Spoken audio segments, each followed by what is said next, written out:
what's a place that you like to play in Northeast Ohio? There's a lot. I said this to somebody the other day. The fun part about the NOC, and it's kind of disappointing it's ending, but they're all great places to play. Brunswick's absolutely gorgeous, and they ran a great game the other night, and I love Solon. Euclid's still a favorite place of mine, even though it's a little bit older now. I still love. I mean, I played there, and I'm looking forward to seeing Hudson. I've never been there yet. And, there's just so many great facilities around, and they're fun to be a part of. Why add? I'm not adding things to the clobber board. What we worry about in Hudson is what we do in Hudson, and not what we do, who we're playing or anything like that.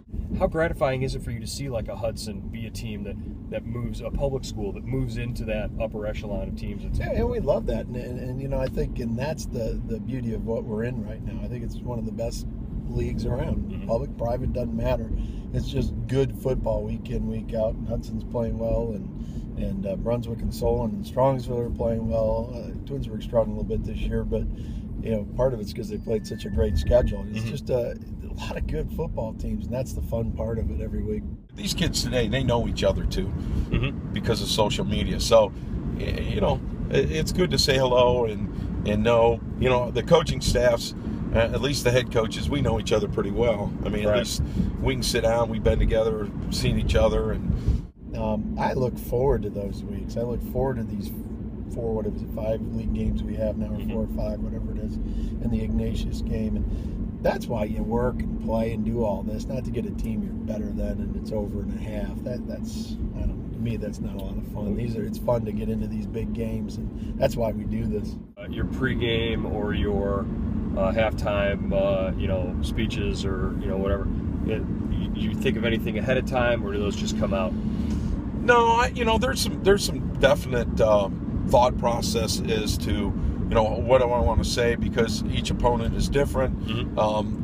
Game 1 is different than game 10, so any of those things are, I don't want to say they are pre-calculated or predetermined, but there is a thought process that goes into where we're at as a team and who we're playing. The quarterback, anybody who has a really good quarterback is going to be hard to beat.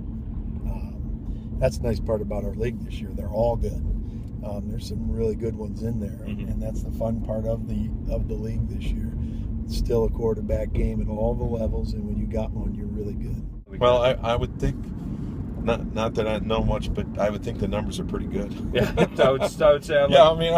I'm not a genius, but I think that the numbers are going to be pretty outstanding. I want to put like mileage up and down, just like receiving miles or whatever, that kind of thing. In our game last year, there was enough miles for them. The Hudson will be a big game, but it hasn't been a big rivalry. I think we've only played each other twice. So hopefully we can get that game back down the road, and we can get that on our schedule in a non-conference game, which would be really nice to keep something like that, because that's a great school, and we'd like to get into something like that. All these league teams are starting to become that way, so we don't have a lot, because there's really not a lot out this way that play us. So we've kind of lost that luster a little bit, but it's one of those things that you find some and you keep them going. If you want to go anywhere in the playoffs, you're gonna have to play a tough schedule, or else you're not gonna win. It's so hard to win 5 games in a row. People don't understand that. And that's tough.